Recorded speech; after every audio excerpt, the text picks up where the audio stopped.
I think one of the very first things that I've learned is that at the end of the day, business is about people. It's the people who will run your business, who will scale it, right? So, as entrepreneurs, I think one of the things that we get wrong at times is that are you working in your business or are you working on your business? Hey, welcome to my channel. My name is Kristy Yoder, host of the Master Delegator Podcast. The Master Delegator Podcast is for busy and overwhelmed entrepreneurs who want to learn how to become effective in the area of delegation and learn how to hire great virtual assistants to help them scale their business and have more time and freedom. If you are new to this channel, please consider subscribing and don't forget to click the notification bell so you get notified every time I post a new video. All right, let's get started. Hey, welcome to the Master Delegator Podcast. My guest for today is Tarek Hossain. He is a versatile entrepreneur within career coaching, business consulting, and logistic spaces. He has a strong track record of founding and scaling up businesses. He owned and managed his staffing business for 8 years, which he sold in 2013. And along with his business partner, he started Double Space Moving and Storage 2 years ago. But although none of them had any previous logistics experience, they drove the business to become profitable within the first year. And today I am excited because we are going to talk about delegating tasks while maintaining overall control and how to hire the right people or the right type of people and how to leverage platforms like Upwork to find talent. So please tune in. Hey, Tarek, thank you so much for being here with me today on the show. I appreciate your time.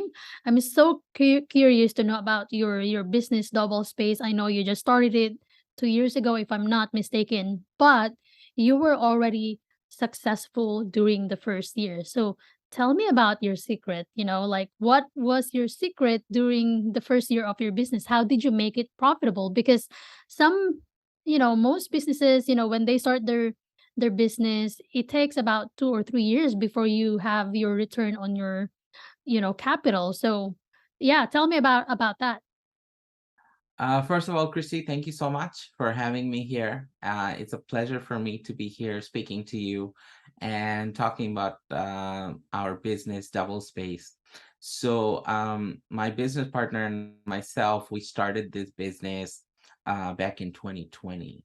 And this was during the first phase of the pandemic. But one thing at that time was that, see, housing prices were still going up.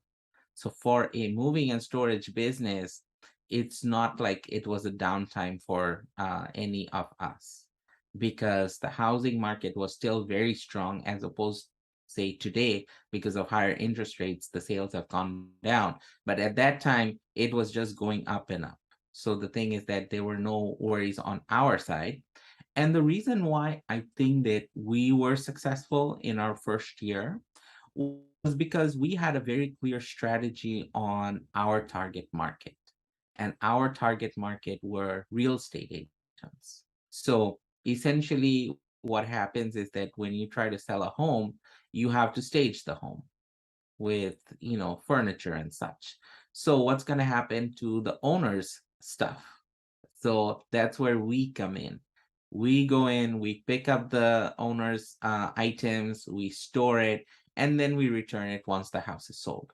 So the thing is that there is a chain of events which happen for the realtor. First, they have to actually move everything out so that they can paint the house, perhaps. They will clean the house, then they will stage it, they will photograph it, then it goes in the market. So basically, the movers are the first sort of cog in that whole chain. So the thing is that you have to have very reliable movers who can, be very flexible with their timing and just come in, wrap everything, take everything out. But at the same time, lot of these furnitures are also very valuable to the owners, right? Some of them, they have held on to these pieces for years. So the thing is that they do require special handling. They want to make sure that they're stored properly. And then when they are returned without damage. So we try to maintain the highest level of customer service during that period of time, number one. Number two, we wanted to make it as efficient and as seamless as possible for our customers. And of course, the third thing, which is most important in our business, is transparency. So we provide transparent pricing, which means that, we provide one pricing and we stick to that. So Mm-hmm. if it's an estimate, we try to stay within that particular estimate. So this is key in our business because there are a lot of operators, unfortunately, who may charge way above an initial estimate. So we wanted to make sure that, we stayed professional within those standards, and we wanted to maintain the pricing as well. Yeah. That is awesome. And you know what? Knowing really who your target audience is very important because you don't know who you're gonna market to. And it's just so smart for you guys to target, realtors instead of targeting those people who are, you know, who would possibly sell their houses or moving into a brand new house, because you don't really know who those people are, right? Um, so I feel like it is really a good strategy to contact or to partner with a realtor because realtors they already have the clients for you, and they will not only give you one client but probably 5 or 10 more. I don't know how many clients realtors have, in a year, but if you partner with a good realtor, I feel like, it's a big deal in your business. So you had a different kind of business, before Double Space, and Mhm. you sold it. You know, it was you you you've had that business for 8 years, and you sold it in 2013. So That's true. you had your own staffing business. That's So true. tell me about the lessons that you have learned, Mhm. while you are running that business for 8 years, and what are the lessons that you are currently applying in your current business right now, which is Double Space?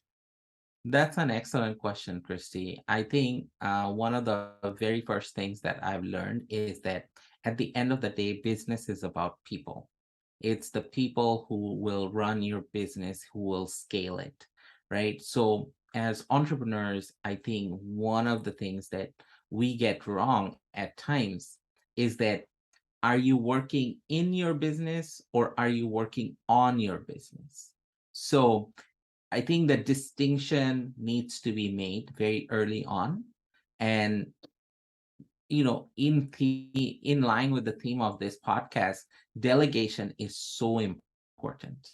So, one of the lessons that I learned initially in that staffing business is that I can't get involved in everything. If I am managing clients who are companies, who are requiring, people for different roles, if I'm managing those hiring managers, and at the same time, if I'm also trying to manage the candidate pool who we're going to be sending out, then it's like I got too many things going on at the same time. I will not be able to concentrate on so many different things. This is why the recruiting part, where we sourced candidates, where we evaluated them, and we sent out their resumes and coordinated interviews, I left all those things to recruiters. So we had a very skilled team of recruiters over the years, and we developed a lot of in-house talent as well. So the thing is that I left that whole thing to them. We had a bookkeeper in-house who did not only our payrolling, but we had hundreds of people at the end who were working at the clients' companies, right? So they were on our payroll. So we were doing the staffing. So the thing is that, again, I left the whole payrolling process, everything to our bookkeeper. That's what that person did, right? So basically, what I have always tried to do is as a founder and a leader of a company, you're supposed to identify the talent who can actually scale your business. So, in order to do that, you first have to identify, you have to onboard them, you have to train them, ongoing motivation, whatever is needed. But then you also have to give them the responsibilities, because if you don't, then they are not going to be fulfilled at all in their Right. professional field, right? So the thing is that that's what I've always tried to do. And I've always understood that, see, small businesses, they rely on people to scale it up. If I'm going to be, for example, even in the moving business, if I'm going to be driving the truck, or if I'm going to be actually participate in the moving itself, then I won't be able to grow my business. So this is why we have a clear division of labor between my business partner and myself. I handle everything related to client relations, marketing, sales, accounting, etc. Whereas he looks after our trucks, our guys, our team, basically the operational stuff. Yeah, that's really good. It's just if you really want to scale, there's no way but, delegate. You need to delegate because you can't be the driver and you can't be the guy who will move furnitures, from the house into your truck, into your Right. moving van. So you just can't be everything, especially when it comes to, bookkeeping, I hate doing admin stuff. I love marketing. Marketing is something that I'm really passionate about, but when it comes to like doing administrative work in my business, I don't like it. I don't enjoy it. I can do it, but I'm not passionate about it. So I delegate it to somebody else who is Mhm. good at it. Right. Especially bookkeeping, I'm not good with numbers. I mean, I like analyzing data, Hmm. but I don't want to come up with the data, I want the Hmm. data to be, like, presented to me. I'm like, "Okay, I can see this number is big, last month it's kinda low, what happened?" I like analyzing it, but I don't like creating the data. So, I feel like it's just really the matter of, like, knowing what you wanna do, what you like doing, what you're passionate about, and what you are good at. Are you sick and tired of being overwhelmed and afraid you'll never scale your business? Meet Smart VAs. Unlike many virtual assistant agencies that only assign one dedicated virtual assistant, we provide flexibility for growing businesses by assigning a team of experienced virtual assistants that can do different tasks to support your continuous growth. Visit smartvas.online to book a free discovery call and start growing your business.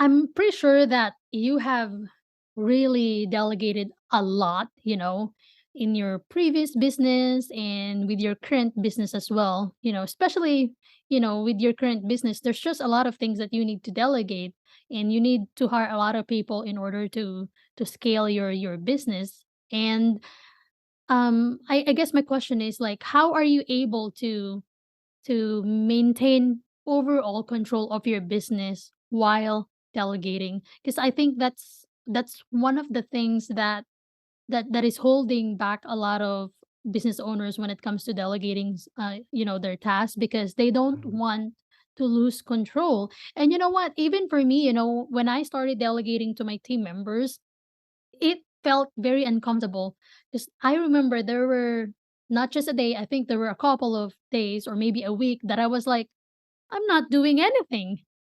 This is just so uncomfortable. Like, am I still the business owner? Because I'm like, there's nothing for me to do. There's no admin task for me to do.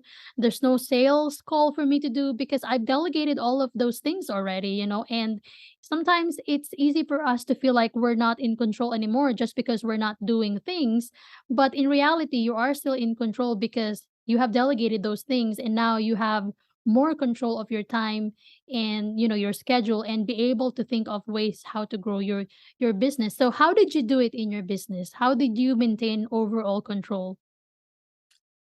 I think one of the very first things is setting clear objectives, which means that whether you are going to hire people or you're gonna outsource it to, say, a freelancer. Either way, you have to set clear objectives on what you want to achieve from this. So, for example, in our business, there are two types of things that we do. Of course, there is a technology side, which means that someone needs to update our website, someone needs to maintain our site, and do all those kind of things.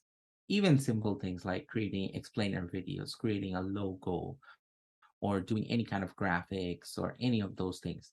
We have it all outsourced through Upwork. Upwork is a platform which I prefer. Um, of course, there's so many others, Yeah. Freelancer, Fiverr, whatever. But Upwork is one I prefer because I find the most efficient and professional freelancers on there. You So, probably met a lot of Filipinos on Upwork, right? yes, I have actually. Have you worked I with them? Yes, I have during cold calling campaigns. Okay. Yes, they are very efficient. They're very good. They have really good language abilities, and a lot of them are very highly seasoned. So they have a very neutral accent, and they can, they know what they're doing. Let's put it that way. So, coming back to Upwork, I find that if you're very clear on your description of exactly what you're looking for, and these are the goals of your project or your task, then you will find people who can actually help you out. And obviously, there's back and forth, there's communication. As long as the communication is clear, you're good to go. On this side, we have drivers, we've got movers, people we need to hire. So again, you have to make sure that you provide them with clear instructions when you onboard them, which means that when they're coming onto your team, you have to give them clear instructions about your customer service policies.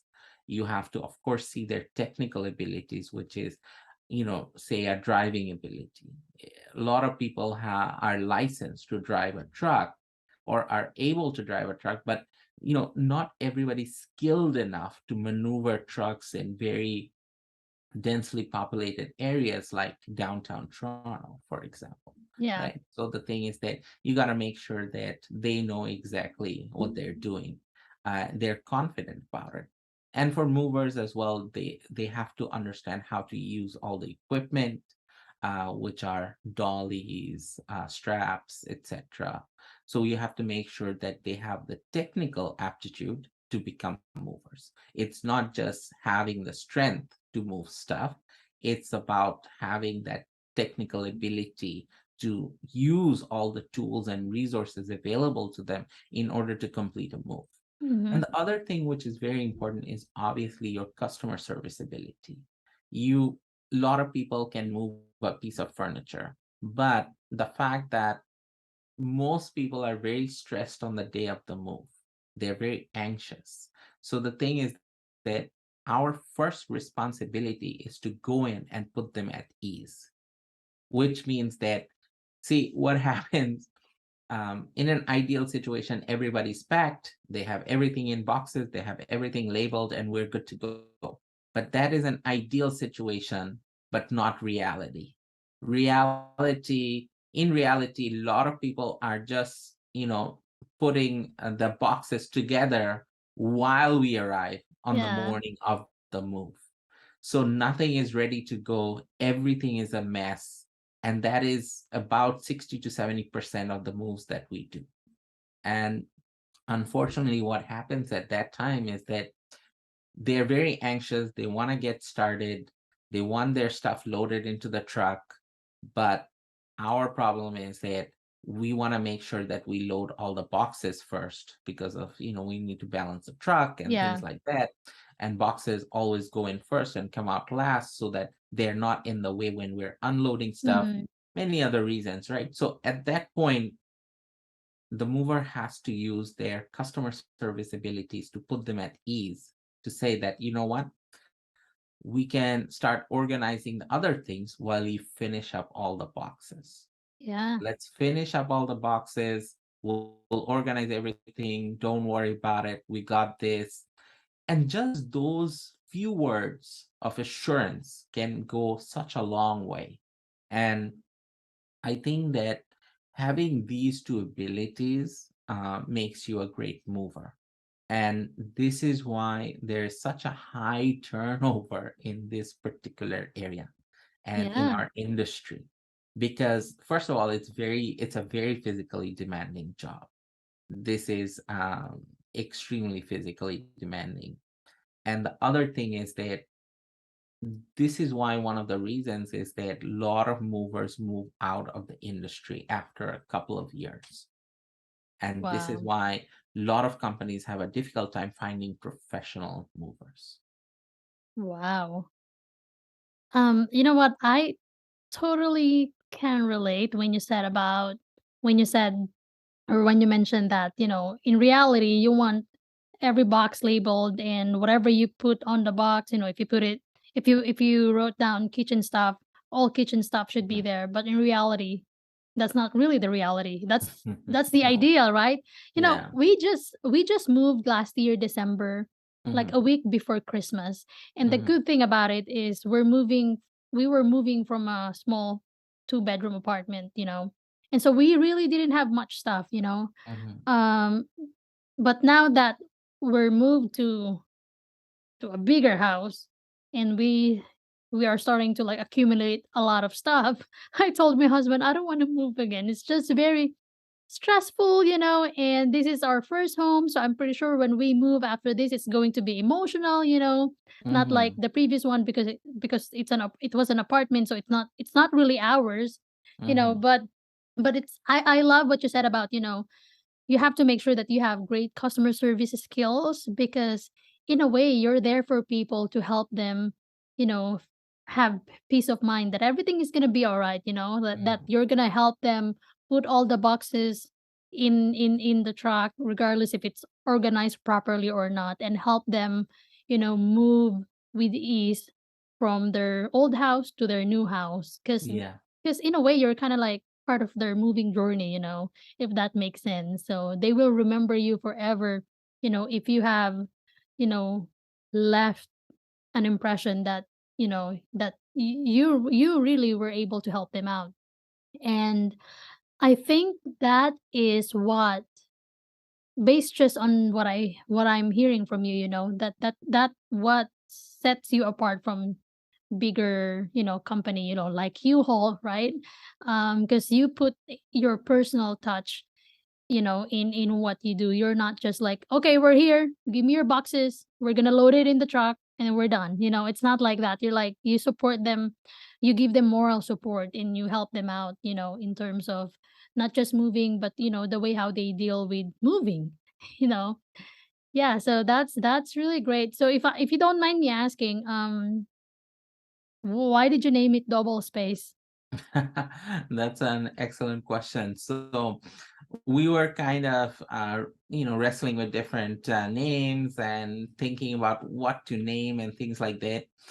So basically, one day I was walking and I thought of double space, and I said, "Okay, this sounds okay. It's common, double space. A lot of people have used this before." And then I thought, okay, so what can go with this? So basically, that's where we came up with, okay, double space. We just doubled your space. So that's the thinking behind it, because we wanted to offer more storage services related, but we basically, as the business started, we more transitioned towards moving as opposed to storage. That's why we do short-term storage now, not necessarily long-term storage. So the thing is that the whole idea is that if you can store some of your stuff, you basically double your stuff, double your storage, Nice. so, or double your space, so to speak. So this is why we came up with the name double space. I love it.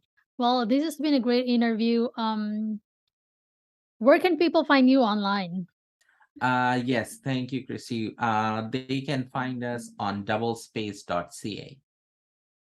Awesome. Cool. Well, thank you so much for your time today, Tarek. I appreciate it. Thank you, Christy, for your time as well. It was a pleasure talking to you, and I look forward to the final product. Yep. Thanks.